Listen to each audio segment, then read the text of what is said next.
everyone. My name is Sarah, and I am Clara's younger sister and her maid of honor at her wedding today. Thank you first so much for everyone for coming out and enjoying the celebration and also celebrating Clara's and Carlos's love for one another.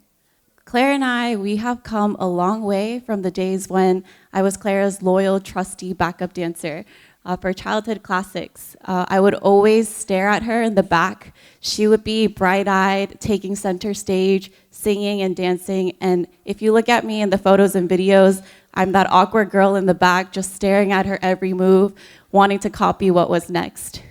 Today, instead of watching her for the right timing of when the rain comes down and washes the spider out, I'm looking at her as a beautiful bride on her wedding day.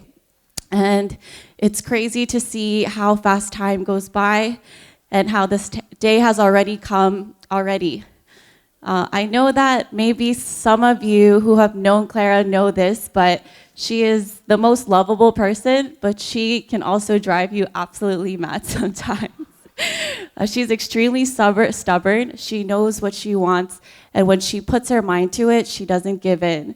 She also has kind of odd mannerisms, like we've been doing a long-distance sisterhood for the past 5 years, and when I ask her, Clara, what did you have for dinner? Instead of just saying 된장찌개, she'll proceed to send me 12 images of every different angle of each ingredient, a boomerang of her stirring, and then portrait mode of the final 된장찌개.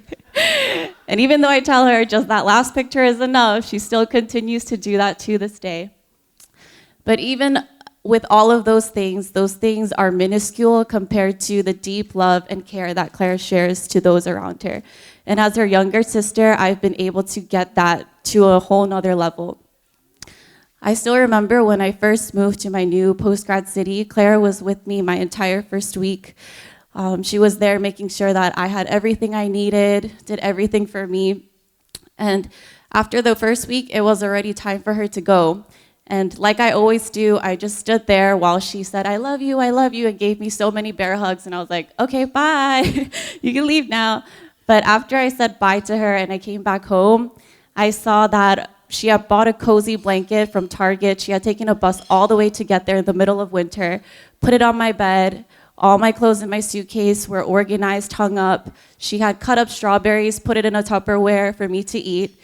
And at that moment, it just felt like I had so easily taken advantage of her older sisterly love for me. And I feel like sometimes I still have a tendency to do that, but Clara, I hope you know that I don't take it for granted, and I love and respect you as my older sister. And, sorry, a little more. And I still remember when Clara and Carlos met. I remember it because at a certain point, Clara would start disappearing from the dinner table or the sofa because they were in a long-distance relationship, and every chance they had, they were video chatting together.